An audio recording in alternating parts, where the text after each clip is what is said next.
Hello everyone and welcome back to Zeepkist. In today's episode we have a new track that we're making based on this piece of artwork. And I already have the track layout done so we can skip that portion. So here it is. I wanted to go for a very different feeling tone for this track, just because I feel like a lot of my recent tracks have felt very similar in how they play. So we have a lot of weird transitions that I'm not used to making, like these corner cuts. And even more jumps than usual.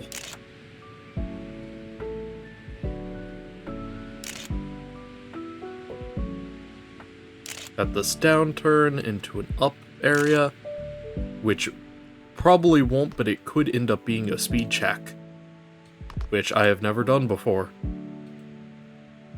It's not even intentional. And then, nice easy finish. Also wanted this track to be a little bit on the longer side, just because I feel like a lot of my recent tracks have been kinda short. It was the first step that we have, before we can even start making the decorations, is we have to do the skybox. Because this skybox, it does not play well with the art that I have. So let's grab a rock, scale it down about halfway, and paint it with a close enough color. That's pretty close. Let's get two more down on either side of it. Just color these slightly different from each other so we have a range of colors. And also, we need our crystals. These are the other main color. And now we can start getting our skybox color all set up. I don't think we need to do much for this, but just try to make it more saturated looking. That is already looking way better. Alright, we have our colors for this track. Very nice. You can move that all over there. And now we have the actual decoration and stuff to do. First, I would like to try and find some kind of color to make the track that will look a little better. I'm thinking this gray color might look nice. So then the next step is going to be taking one of these rocks, flattening it down, and now we get to build the terrain. Yay! Everybody's favorite thing ever. And I think it might be interesting to have the cave start a little bit away from the start of the track. Then we can have a little bit of an outside portion at the start of the track, which might be neat. There we go, that looks pretty neat. This is mostly just going to be the same as what we usually do. Just make a circle, and then try and make it look like you're not using circles to build the walls. So I'll be right back whenever that's finished.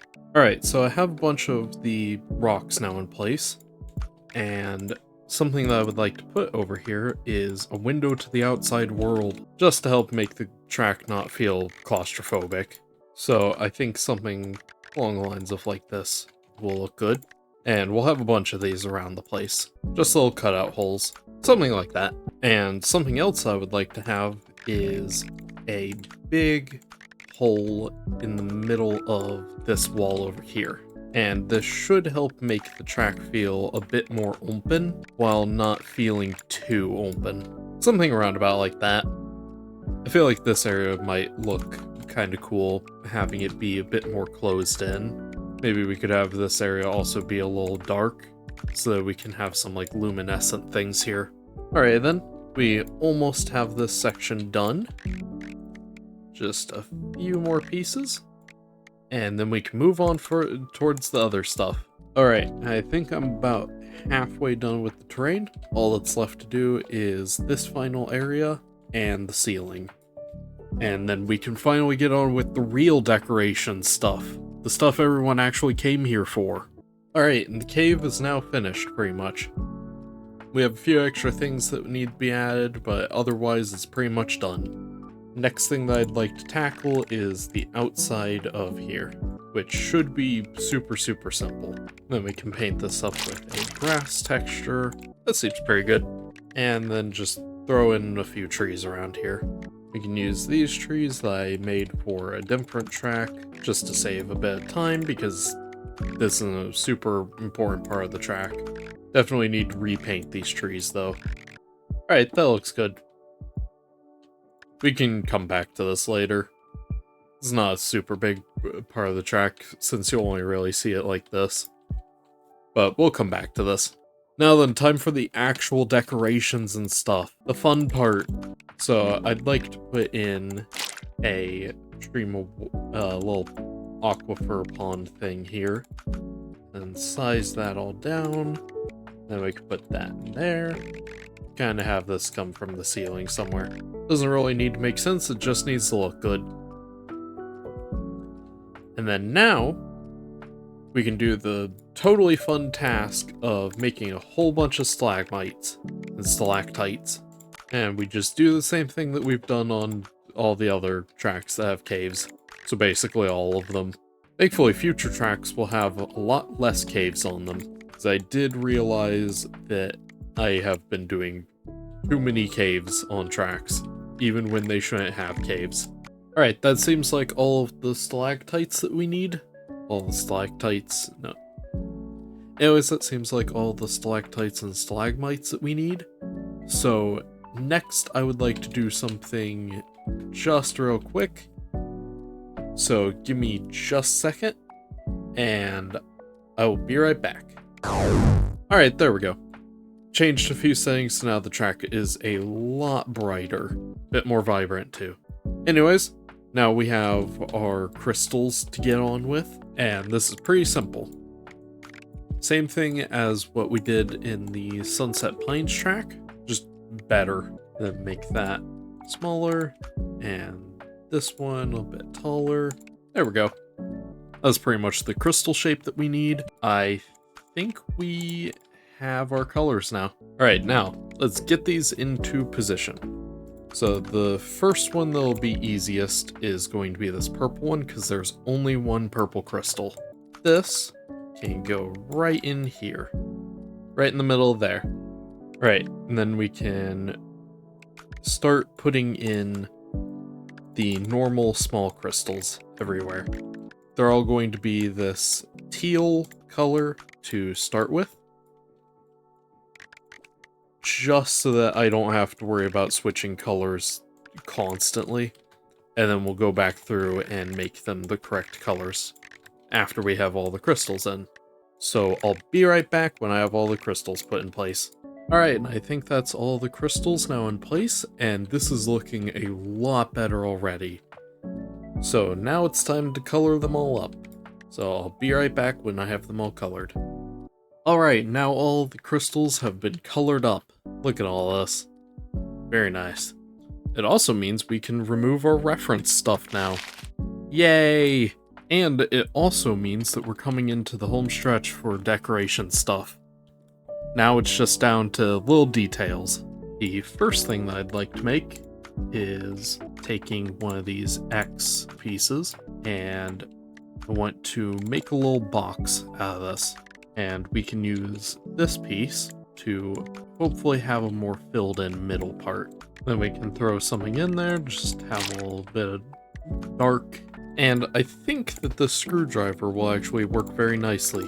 And it's not great, but it's pretty decent for being one part. So we can fill up this box with a bunch of dynamite. There we go, very nice.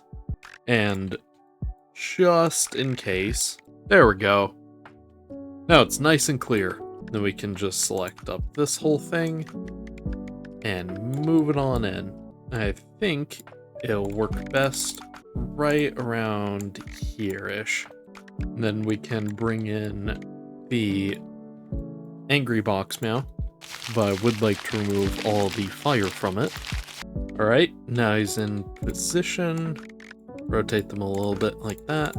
Put one of the dynamite sticks right there. Then we have the fun task of adding a little flame on the end. This snowflake piece would be good for that. There we go. Not exactly perfect, but it's good enough. And give it some colors. I think that works good. Put one in the air after it's been thrown, and have a big explosion over here. Something like that. I think that's good, but it... Oh, wait, whoa. Yep, that's the thing. Just a few traces of the glowing color. There we go. That's our explosion. And then we can throw in the mandatory fishing box meow, which has become a staple of this series by now. And I would like to rotate the rope a little, because they're actually going to catch something this time. Turns out I don't have pufferfish saved, so we get to make one. Yay! Then we need a pivot point in the middle now that we have our one eye on the side. And then use Blueprints X, the best mod ever, to mirror that. Now our pufferfish has eyes. Yeah, it's going to be the color we're going to go with for this pufferfish. It's a bit of a weird one. We can use these heart pieces as the fins, not like that. Alright, now that we have one fin, we can do the same mirroring thing. Then we can add in the spikies. Very scientific term.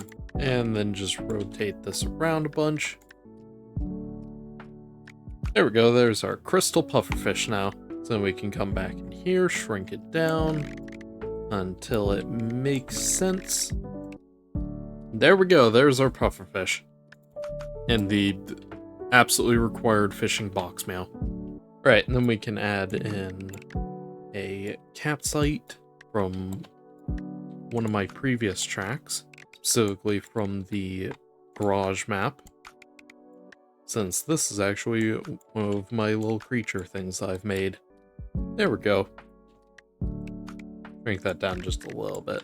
Then we can add in mining box meow right around here. And we also need the thing that he is mining, which is going to be this crystal cluster from the unreleased Slime Rancher map that I still have to finish. We can throw on some different colors and stuff onto this so that it matches the style of the rest of this map. There we go. That looks very nice. And there's two more things I'd like to add. The first of these that I would like to add is going to be a minecart, which should hopefully be pretty easy. I'm going to use this letter I as the spot where the wheels are going to attach, and then just throw on some basic Zeepkist wheels. Doesn't need to be anything too fancy.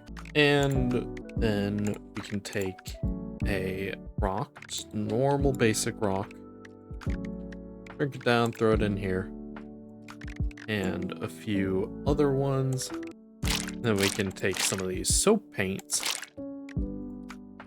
and get some different colored looking gems in here. There we go, there's our minecart. And the final thing that I'd like to do is take this bat blueprint that I made a while back and make it into a crystal bat. There we go. Now we can take these and put a few of them here and there in the level. I'm super happy to be able to use these again, since the only other time I got to use them was for Oceanic Lophelia ruins. You can barely even see them on that track. There we go. Very nice bats. We even have some hanging upside down over here. Very nice. And the final thing that I would like to add is taking this Dizzy box meow and crystal. Anyways, we're going to take this crystal and we're going to have a few of them on this box meow. They're fine, probably. There we go. And then just color these up a little bit. Drag them all the way over to this section of the cave. There we go. That looks really good. Then we can add in a few lights around the holes so we can have some daylight coming into the cave. And finally, one over here with our purple crystal. There we go. Very purpley. And finally, we can do the validation run on the track.